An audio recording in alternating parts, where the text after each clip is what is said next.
Régissant les diverses cérémonies populaires, telles que celles des déménagements, des mariages ou même des enterrements, vous aurez sûrement remarqué sur les calendriers japonais divers mots en kanji qui confèrent à la journée une nuance plus ou moins chanceuse au peuple. Ces mots qui régissent donc la bonne fortune sont appelés les rokuyo, qu'on pourrait traduire simplement par les 6 jours de la semaine. Mais d'où viennent-ils ? Que disent-ils vraiment et comment s'allient-ils avec le calendrier japonais ? Konnichiwa minasan, o genki desu ka ? J'espère que vous allez bien, et aujourd'hui voyons enfin la suite de ce que je ne vous ai pas dit lors de mon explicatif sur le Kyureki, soit l'ancien calendrier sino-japonais. Vous écoutez Radio Haruyo, votre podcast sur l'histoire et la culture japonaise, votre passeport pour un voyage au pays du soleil levant. Tout d'abord, si vous n'avez pas vu les bases de l'ancien calendrier japonais, le Kyureki, je vous invite à aller voir mes anciennes vidéos sur le sujet si vous ne voulez pas être déstabilisé dans cet épisode. Pour celles et ceux qui seraient déjà habitués à ce système, c'est parti pour vous expliquer ce que sont les rokuyo. L'histoire de la bonne ou mauvaise fortune. Parfois aussi nommé Rokki, les 6 lumières, l'apparition de cette organisation du Kyureki remonterait semble-t-il à l'époque Kamakura, soit de 1185 à 1333, durant laquelle le peuple pensait que certains jours étaient plus propices à faire des choses que d'autres. Cette pensée systématisée viendrait alors de la Chine et se baserait sur les 5 éléments qui ne sont autres que le bois, le feu, l'eau, la terre et le métal, mais aussi sur la voie du yin-yang. Les rokuyo auraient été surtout en place à la période Edo, de 1603 à 1868, où l'imprimerie était plus facile et où on retrouve surtout beaucoup plus de traces de ces kyureki. Néanmoins, nous savons que la plupart des commandants militaires de la période Muromachi de 1333 à 1573 et Atsushi Momoyama, 1573 à 1603, utilisaient le sensho, l'un des rokuyo que nous verrons un peu plus tard en détail, pour prédire l'issue d'une bataille ou d'une guerre déclenchée ce jour-là. Pourtant, la situation va radicalement changer sous l'ère Meiji, avec les changements politiques, économiques et sociaux majeurs qui ont entraîné la modernisation et l'occidentalisation du pays. Parmi ces changements, nous pourrons donc citer l'adoption officielle du calendrier grégorien en 1873. Plus précisément, la proclamation numéro 337 du Grand Conseil d'État du 9 novembre 1872 expliquait et détaillait ce changement. Elle faisait notamment référence au rokuyo en ces termes. En particulier, la plupart des annotations sur les parties médianes et inférieures des calendriers sont absurdes et entravent largement le développement de l'intelligence humaine.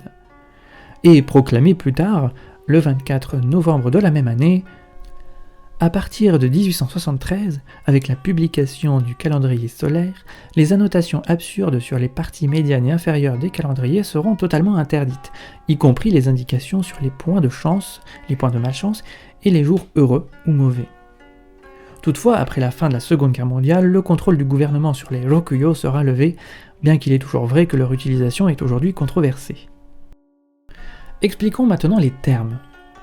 Comme nous l'avons déjà laissé entendre, les 6 termes sont 3 contraires que nous pourrions présenter ainsi. Sensho est le contraire de Senbu, Tomobiki est le contraire de Shakku, Taiyan est le contraire de Butsumetsu.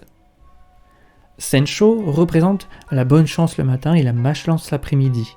C'est l'opposé donc de Senbu, qui n'est pas de chance le matin et la bonne chance l'après-midi.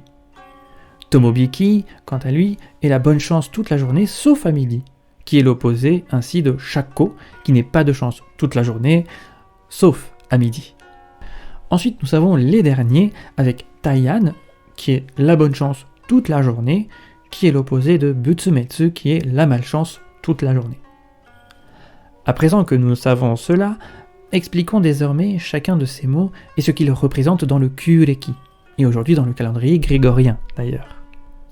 Commençons par Sensho, aussi appelé en japonais Sakikachi ou Sakigachi, et qui signifie la première victoire.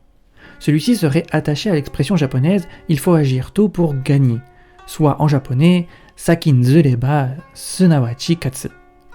Ainsi, puisqu'il faudrait agir vite pour réussir, le Sensho représente donc une journée idéale pour terminer les tâches urgentes le matin. Attention, car si vous avez de la chance durant la matinée, elle vous sera enlevée de ce fait l'après-midi pour de la malchance. C'est ainsi que fonctionnent les rokuyo en tout cas. A contrario, nous pourrons retrouver Senbu, aussi appelé en japonais Sakimake ou Senpu, et qui signifie le premier perdant. Lors d'un senbu, les affaires urgentes doivent être évitées et vous êtes censé être patient et calme dans tous les domaines le matin et de faire justement les choses à partir de l'après-midi. Voyez les jeux des contraires qui se forgent avec ce système. Ensuite, nous avons Tomobiki, qui signifie littéralement « tirer des amis », où il est évité d'organiser des funérailles ce jour-là, car, est-il expliqué, vous pourriez les tirer de l'autre côté de la tombe. Pourtant, il est dit aussi que ce serait un grand jour pour effectuer des mariages, car vous pourriez alors partager ou tirer vos amis vers le sentiment de l'amour. Quoi qu'il en soit, ce jour vous réserve de la chance le matin et le soir, mais de la malchance à midi, soit selon le système horaire sino-japonais de 11h à 13h. A contrario, nous trouverons shakko, aussi appelé en japonais shakku, qui signifie la bouche rouge. Et nous savons qu'au Japon, le rouge symbolise soit le sang, soit le feu. Ainsi, il faudrait se méfier du feu et de l'utilisation de couteaux et des choses qui peuvent vous blesser ce jour-là. Aucune cérémonie importante ne doit être faite, et dites-vous bien que rien de bon ne sortirait de cette journée, sinon votre déjeuner de midi, où la chance vous sourirait. C'est-à-dire toujours entre 11h et 13h. Ce qui laisse peu de temps donc pour faire les choses. Puis pour finir, nous avons Taiyan, qui signifie la grande paix et qui par logique désigne un jour où vous sourit la grande fortune, littéralement toute la journée. Son contraire étant Butsumetsu, qui ferait référence au jour où Bouddha est mort, et par conséquent où il serait préférable d'éviter de faire quoi que ce soit d'important pendant cette journée, voire ne rien faire du tout si vous voulez éviter votre malchance. D'ailleurs, il est dit que tomber malade ce jour-là signifierait que la maladie durera longtemps. Concernant cette disposition dans le Kyureki, ce n'est pas tout de connaître ce qu'ils veulent dire, il est aussi un ordre bien précis dans lequel ils sont censés apparaître dans l'ancien calendrier. Pour cela, nous les listerons comme en suivant. Sensho, qui apparaîtrait toujours le premier jour du premier et du 7e mois. Tomobiki, qui apparaîtrait toujours le premier jour du 2e et 8e mois. Senbu, qui apparaîtrait toujours le premier jour du 3e et 9e mois. Butsumetsu, qui apparaîtrait toujours le premier jour du 4e et 10e mois. Taiyan, qui apparaîtrait toujours le premier jour du 5e et 11e mois. Et Shakko, qui apparaîtrait toujours le premier jour du 6e et 12e mois. Bref, en quinconce finalement. A noter que l'importance des 6 jours varie selon la région et le mode de pensée individuel bien sûr, ce qui, comme je le disais, est sujet à controverse par rapport à la véracité de son utilisation. Néanmoins, il me fallait en faire l'explication, puisqu'encore aujourd'hui sur les calendriers japonais, nous pouvons apercevoir chaque jour désormais le lot de bonne ou mauvaise fortune qui est censé nous attendre selon la philosophie du yin-yang et de l'alignement ou non des éléments naturels sino-japonais.